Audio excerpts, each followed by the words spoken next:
pengetahuan tentang instrumen development and validation. Nanti kita dengarkan banyak hal tentang instrumen. Jadi memang dalam penelitian itu perlu basicnya ataupun dasarnya adalah angket ya. Kalau kita namanya angket Bapak Ibu. Jadi kalau angket kita bagus, maka penelitian kita akan menjadi lebih bermutu, lebih bagus, lebih berkualitas. Nah, jadi sebenarnya angket itu tidak boleh ngarang-ngarang sebenarnya. Ada hal-hal penting yang harus diberikan untuk angket tersebut. Jadi penelitian kita makin bagus dan ini banyak kita masih belum mengetahui ini. Kita mohon untuk Puan Azura atau Dr. Azura untuk memberikan pemahaman kita pada masa 2 jam ini. Terima kasih banyak kepada Puan Azura. Alhamdulillah, dan juga kita ada student ataupun kawan saya dari Malaysia dan beliau adalah orang Indonesia yang orang Jakarta belajar di Malaysia bersama saya. Beliau Nawal. Selamat datang Kakak Nawal. Kemudian Atikah juga orang Malaysia adalah student di UKM bersama saya di sana, dan alhamdulillah sama-sama kita belajar di sini. Semoga ilmu ini bermanfaat dan alhamdulillah mudah-mudahan membuat suatu penelitian pun kajian-kajian ataupun lebih bagus lagi.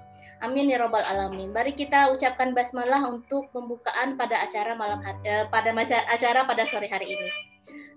Bismillahirrahmanirrahim. Baik, kepada Dr. Azura kami persilakan dengan waktu 2 waktu. Silakan, terima kasih. Okey, terima kasih pada Puan Najmi. Okey, sebenarnya saya belum lagi doktorate. Tapi alhamdulillah saya sudah habis dan mendapat kelulusan dalam saya punya pengajian. Cuma sekarang ni saya tengah menunggu Senate approval lah. Jadi harapnya kawan-kawan semua doakan saya ya. Semua dekat sini memang student PhD dan master ya. Ya, ada juga master, PhD dan banyak pensyarah juga kat sini. Oh, begitu. Okey. Sekarang ni sebenarnya kajian saya ni lebih kepada instrument development, di mana saya menggunakan reka bentuk bercampur ataupun mixed method lah. Di mana saya memulakan dengan fasa kualitatif, kemudian saya hasil daripada fasa kualitatif tu saya gunakan sebagai asas pembentukan instrumen saya lah. Okey, so saya share sekejap saya punya slide.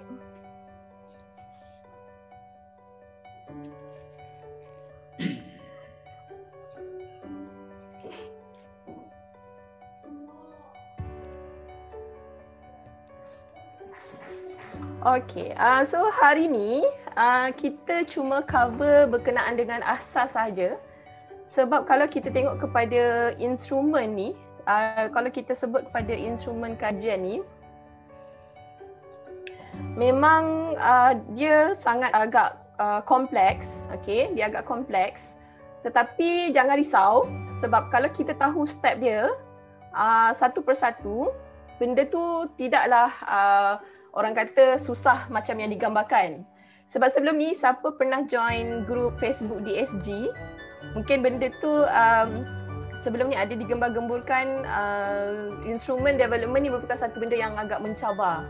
Saya tak pasti, tapi sebenarnya okey je kalau kita tahu step by step.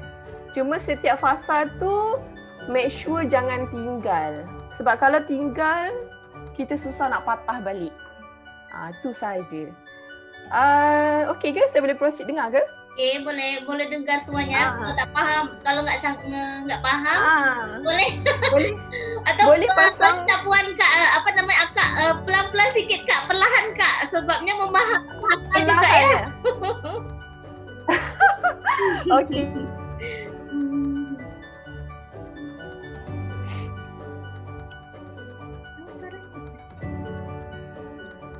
Okay, kita berbincang lah, bukan one way conversation lah kat sini. Okey, jadi boleh diskusi ya nanti kalau boleh.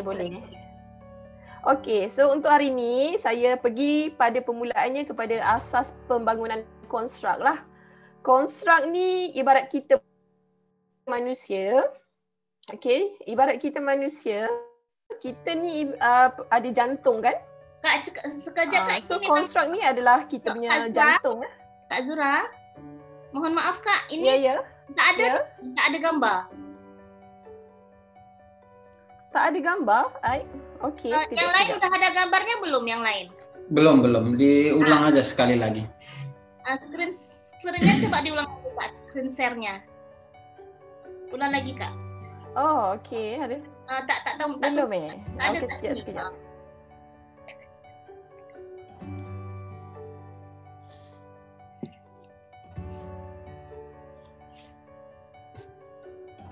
Okey, sekejap. Tak apa.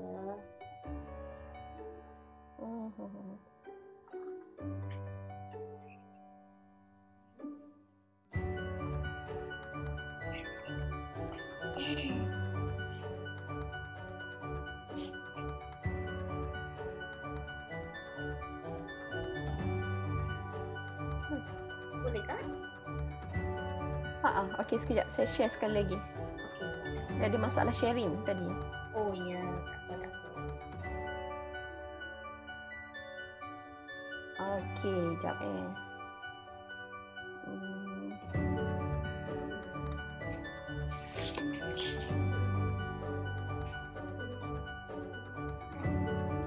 my slide tak muncul Mudah-mudahan permudahkanlah ya Allah. Itu yang pelik tu, kenapa slide saya tak muncul. Atau boleh akak share ke saya, nanti saya share kat sini boleh? Sekejap. Saya cuba sekejap ya.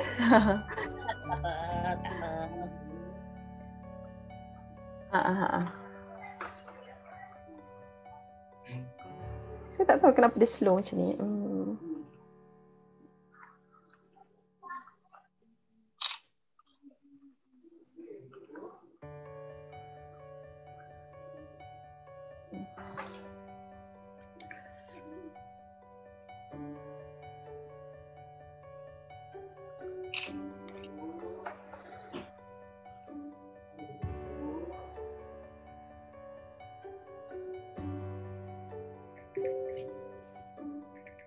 Okey, bagi masa saya 5 minit sekejap Tak apa kak. Saya lanjutkan. Masalah pula, dia lambat sikit.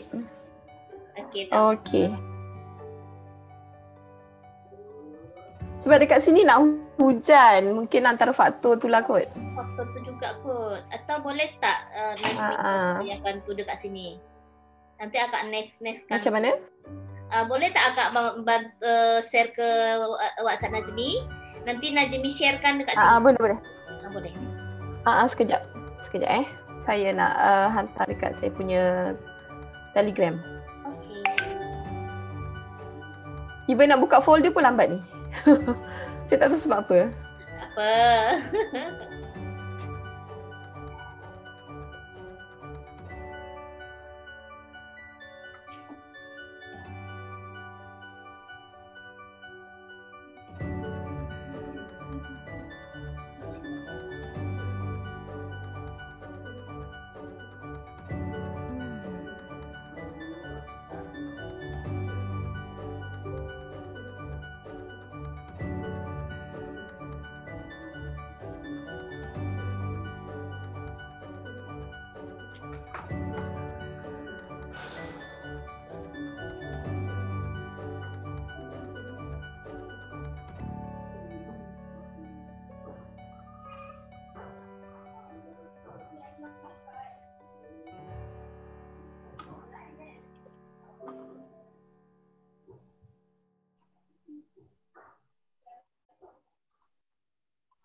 Di opsi ke?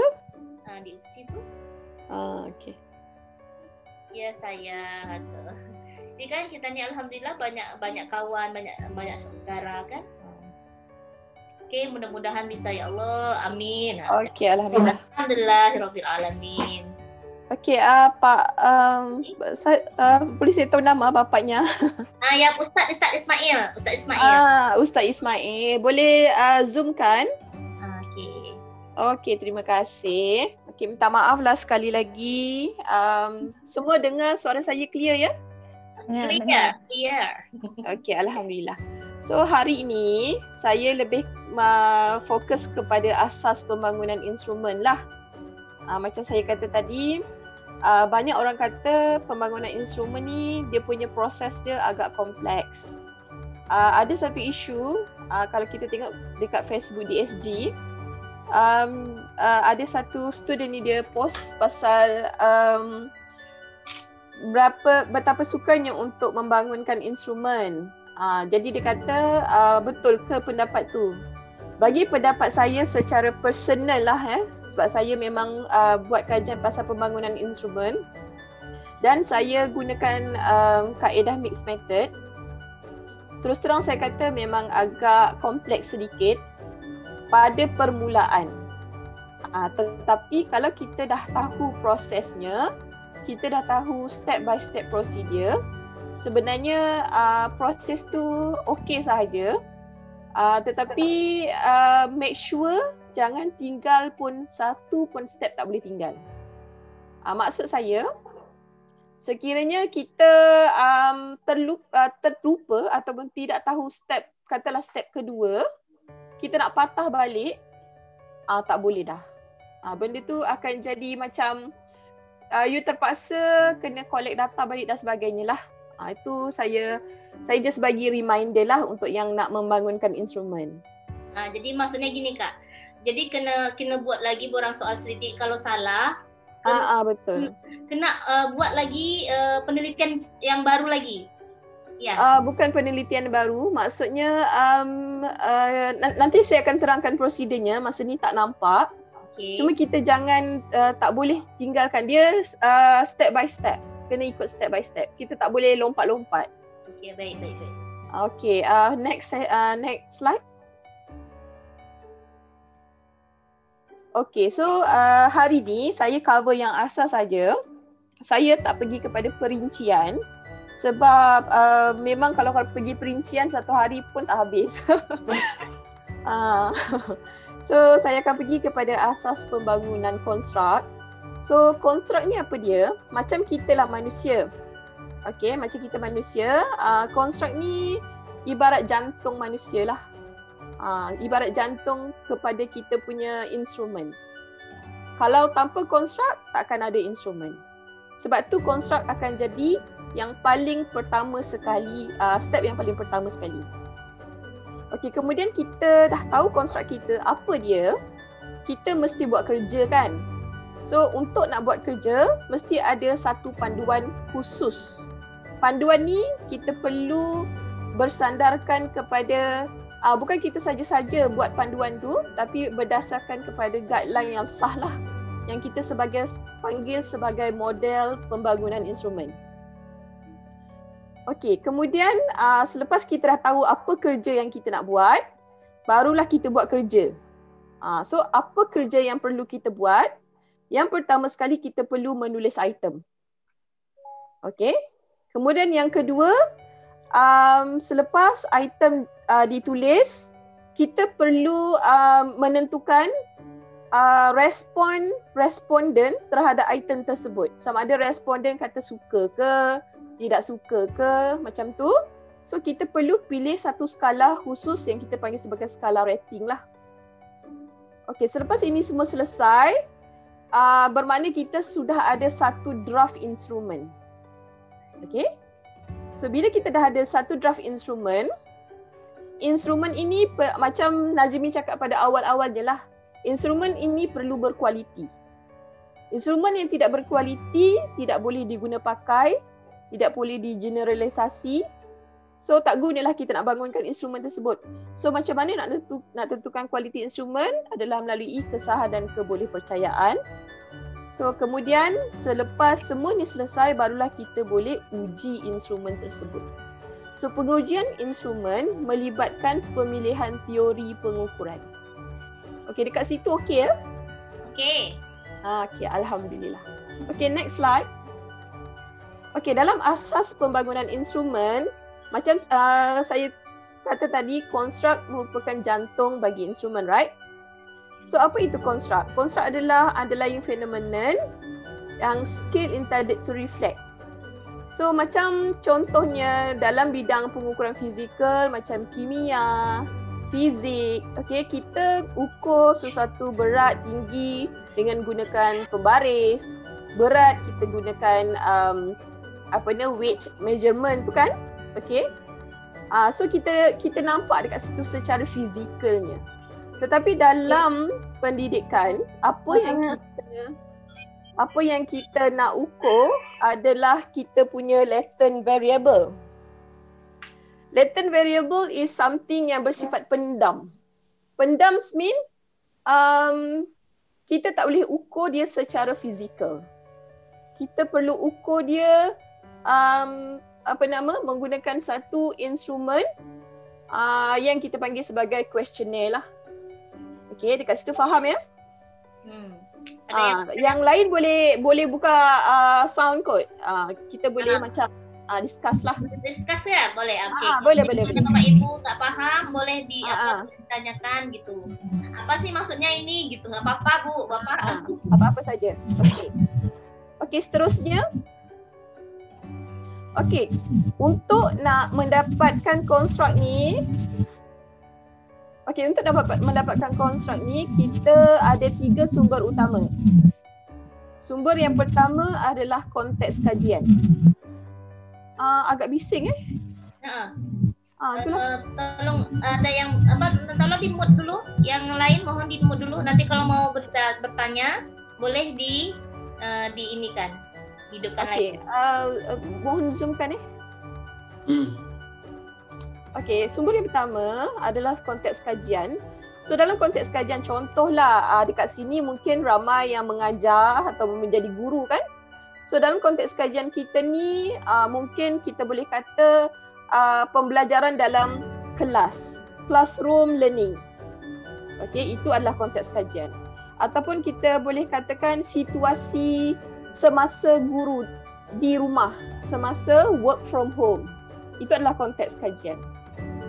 Okey, so kita ambil contohnya situasi guru semasa work from home dalam musim COVID-19 ni contohnya. Okey, dalam konteks kajian tersebut mesti kita ada masalah. Okey, apa masalahnya? Okey, saya bagi contoh. Katakanlah dalam fasa COVID-19 ni mungkin guru tidak begitu efektif untuk membuat pengajaran kepada pelajar dia kan. Mungkin masalah macam saya tadi, masalah internet. Okey. So itu adalah permasalahan kajian. So konstruk kita boleh perolehi daripada kita punya permasalahan kajian. Di mana dia menjadi dasar utama bagi setiap kajian walaupun kita nak bina benda lain. Begitu juga dengan instrumen. Masalah kajian is dia punya gist ataupun dia punya dasarnya. Tanpa masalah kita tak boleh buat kajian.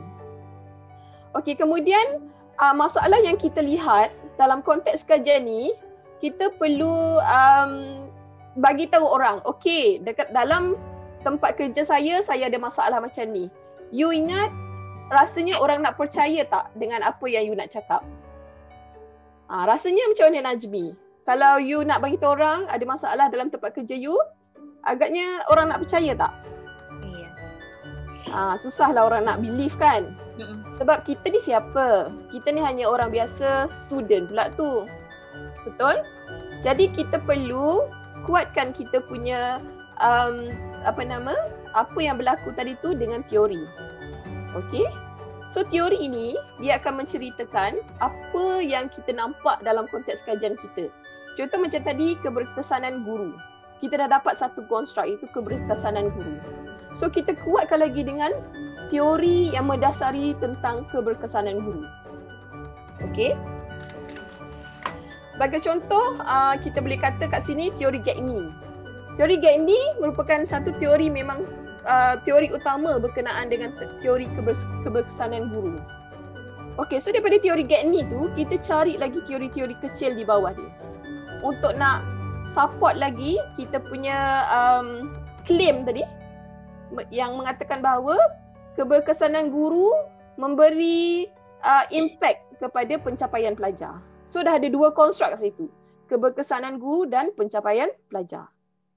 So maknanya kita kena cari teori keberkesanan guru dah ada, teori Gagne. Kita cari pula satu lagi teori, iaitu teori pencapaian pelajar. Okey, kemudian teori ini merupakan dasar untuk kita melihat kemunculan tadi, kemunculan konstruk. So kita dah tahu terdapat dua konstruk yang muncul daripada teori ini. Kemudian apa gunanya kajian lepas? Kajian lepas adalah untuk menyokong kemunculan teori-teori ini. So kita tengok next. Next. Okay, so kalau kita tengok kat sini, dalam konteks kajian, kita boleh jumpa kita punya konstruk dalam data-data yang kita boleh senang akses. Maksud senang diakses kat sini, kita tak perlu nak melalui formal permission sangat. Maksudnya benda tu everyday kita hadap. Kita face it. Contohnya the reports. Okay, student achievement report. Kemudian guideline, the program guideline. Minute meeting. So benda-benda ni kita hadap hari-hari. So benda tu kita boleh jadikan sumber untuk dapatkan konstruk kajian kita. So macam mana kita nak tahu guru tidak berkesan? Mungkin lambat datang meeting ke, dari segi attendance-nya dan sebagainya. Okay? Kemudian kalau di Malaysia, kita ada satu jabatan yang dipanggil sebagai Jabatan Perangkaan Malaysia. Di situ kita ada satu website yang boleh kita akses data-data di dalamnya. Okay? Kita just klik saja apa saja yang kita nak, percentage about bilangan guru di Malaysia. Okey, kita boleh dapatkan secara percuma daripada Jabatan Perangkat Malaysia. Kalau di Indonesia saya tak pasti. Mungkin ada satu statistik lah, website statistik yang khusus yang kamu boleh perolehi data-data berkaitan dengan responden kamu. Okey. Kemudian yang kedua adalah data yang sukar diakses. Yang ini perlukan permission yang agak detail lah, macam patient data yang melibatkan law, okay, the country law dan sebagainya. Okay, next. Okay, yang saya cakap tadi teori, dalam kajian mesti ada teori utama dulu. Contoh macam kalau siapa yang buat pasal learning, kita ada learning theory. So dekat sini memang semua buat pasal learning ke? Learning. Ada banyak nih, ada banyak sekarang ni multi. Ada dari pendidikan, ada dari medicine juga ada, dari komunikasi, ada dari ekonomi, ada banyak. Pensyarah semua ni. Okay, so contohlah kalau kita, sebab saya semua pensyarah kan, jadi kita mestilah face dengan learning, students learning, right? So this is the core theory yang kita perlu ada. Okay, yang terbaru adalah cognitivism. Dia more about teknologi dan social cultural. Siapa yang buat kaitan dengan community lah. Okay. Kemudian daripada teori ni, macam saya cakap tadi, munculnya construct tadi. The construct emerge. Okay. And then daripada situ kita faham bagaimana construct tadi bergabung. Kita boleh nampak dia punya pattern dia. So macam tadi, keberkesanan guru mungkin berkait rapat dengan pencapaian pelajar. Okay, itu dia sebagai asas lah untuk kita faham perhubungan di antara konstruk. Okay, next. You guna dia punya, tak boleh lah. Itu macam anak negeri tu. Saya, dia lulus dah. Itulah. Tak boleh. Dia mesti kena genre yang berkualiti ataupun teori lah. Itu yang harus kita lakukan Bapak Ibu di Indonesia. Kita harus justify apakah apa yang kita lakukan ini menurut ini seperti ini, menurut ini seperti ini, gitu. Yes. Jangan berdasarkan tesis orang. Okay. Sebab dia pun baru je dapat doktor kan. Itulah. Allahu Akbar. Kalau untuk mahasiswa S1 undergraduate itu, kalau misalnya dengan yang hal-hal kayak gini kan memang merepotkan ya, Puan ya. Kalau untuk mahasiswa. undergrad, kita tak perlu develop baru. Kita adopt saja. Tapi adopt, pastikan populasi kajian adalah sama. Okey, pastikan konteks kajian adalah sama. Dan pastikan ada bukti reliability dan validity yang terkini.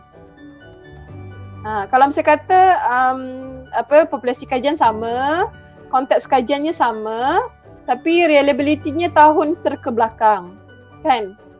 Kita buatlah yang baru untuk kita punya. Jadi instrumennya kita ini kan lagi uji coba sebab kita nak dapatkan reliability dan bukti validity yang terbaru. Itu saja. Kita ajarkan lah, jadi kita boleh juga kan sama undergrad tuh ajarkan untuk dia cari kepakaran ya, walaupun boleh kan, jadi boleh quality lah dia kan. Sebab sebenarnya kalau kita nak adopt instrumen susah tau, sebab kita kita jarang jumpa instrumen yang betul-betul fit dengan kita punya konteks kajian, yang betul-betul fit dengan kita punya population. Biasanya kita ubah juga sikit-sikit, kita adapt, biasanya kita adapt. Tak ada, jarang istilah adopt tu jarang. Sebab susah lah nak cari instrumen yang betul-betul sama dengan kita punya kajian, ada ke? Susah kan? Jadi bila kita adapt, kena bagi pakar lah. Kena bagi pada pakar tengok. Dosen pembimbing itu bisa jadi pakar nggak kalau untuk mahasiswa S1? Bimbing, maksud kamu guru kah? Tak ada Kak, macam ni. Salah faham saya. Profesornya ya, apa ya namanya? Profesornya. Macam mana Bu Elbina? Pembimbing skripsi itu bisa jadi pakar tidak untuk konten-konten item, ayat-ayat instrumen. Jadi misalnya gini Kak, kepakaran tuh macam mana? Dia pertanyaannya macam tu. Sebab macam Kakak kan medicine. Nanti ada konten medicine, pergi kita arahkan saja kan. Sekarang ni kan kawan-kawan kita ni boleh. Kawan kita boleh jadi pakar. Cari Bu Najmi dekat Pai. Nanti tanda tangan saja. Boleh. Janji pengalaman dia at least 5 years lah. 5 years dalam bidang. Kalau apa nih Puan? Kalau SV itu di Malaysia jadi pakar sekaligus boleh tak? SV tu untuk di Malaysia apa ya levelnya? Saya tak pastilah. Pensyarah. Oh, pensyarah boleh. Saya pakar saya semua pensyarah. Boleh. Tak ada masalah. Macam saya punya kepakaran di UPM, pensyarah dalam bidang pensyarah UPM. Boleh Ustaz, boleh. Boleh Ustaz. Yang penting dia ada PhD. Qualification dia mesti ada PhD. Yang sesuai dengan bidang dia. Macamnya kalau dia tak ada PhD, pengalaman mesti 5 tahunan ke atas. Okay. Kalau dia tak ada PhD pun at least 5 tahunan ke atas pengalaman. Macam itulah. Tapi dia kalau buat degree cukuplah master kan? Cukup. Untuk dia punya expert ke? Boleh. Yang itulah saya kata janji pengalaman 5 tahunan ke atas. Dosennya sudah lama gitu. Sudah lama dosen senior lah Kak. Dosen senior kan pensyarah senior. Pensyarah senior boleh, tak ada masalah. Tapi kalau saya mungkin lebih percaya ke dosen daripada mungkin sejawat ya. Ada setengah orang macam itulah. Karena belum tentu dia memahami apa yang kita maksud gitu. Tapi tak ada masalah. Kadang-kadang ada setengah penilai dalam Viva, dia akan cakap, kenapa you tak ambil PhD candidate? Kenapa you ambil master? You justify lah. Sebab apa yang saya baca dalam buku A, B, C dan D contoh, pakar is defined as individu yang mempunyai pengalaman lebih daripada 5 tahun. Boleh, tak ada masalah. Walaupun dia tak ada PhD. Nah, contoh gini Kak, kalau di Indonesia, kenapa kamu ini instrumen kamu berbahasa Indonesia, padahal kamu mengkaji tentang bahasa Arab atau bahasa Inggris. Okey. Nah, oke, saya sudah ini menemukan kepakaran guru bahasa Indonesia dalam 5 tahun ke atas. Nah, gitu. Itu jadi boleh jadi pakar ya, Kak? Boleh, tak ada masalah. Macam saya hari tu, saya pada permulaan saya susah sangat nak cari pakar bahasa. Saya susah lepas tu saya call anak saya punya cikgu. Tahu kan? Cikgu dalam bahasa Indonesia apa ya?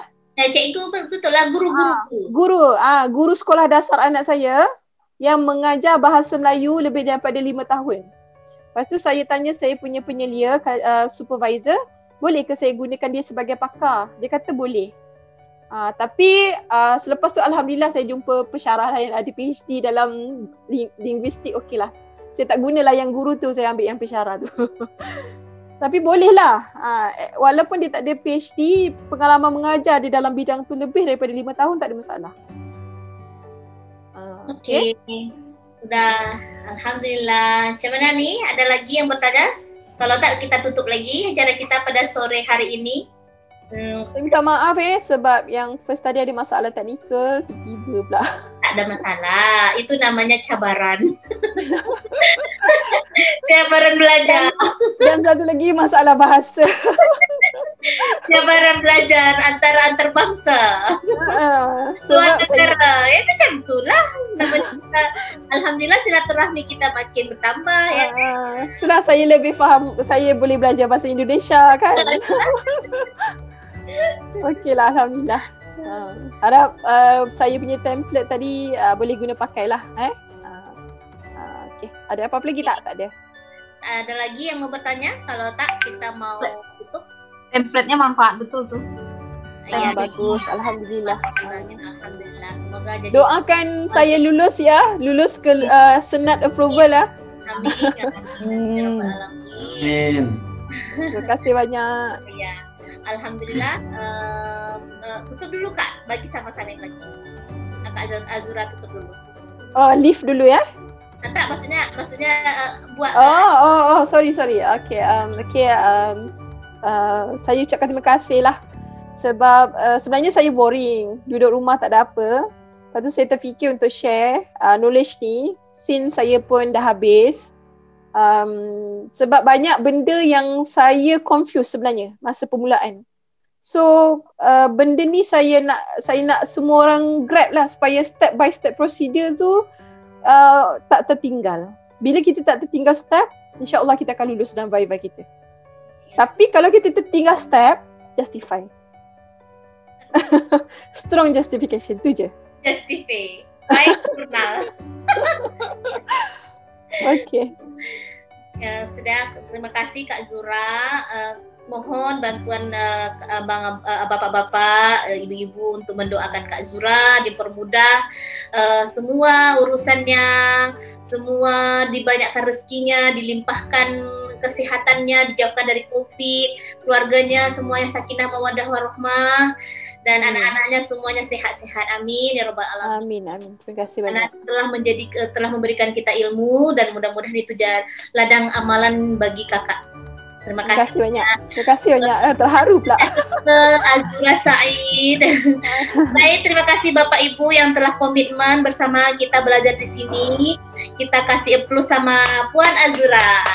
Terima kasih Puan Azura. Sampai ketemu lagi next time. Ya, terima kasih ya. Terima kasih banyak. Ya, itu Ibu Alit tuh dari Bali tuh Kak. Bali, kakak. Bali.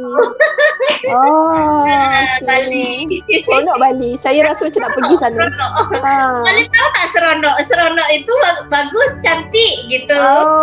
Baguslah. Saya mau sangat pergi Bali. Tapi belum COVID kan? Susah. Masih lockdown. Untunglah boleh duduk dekat Bali.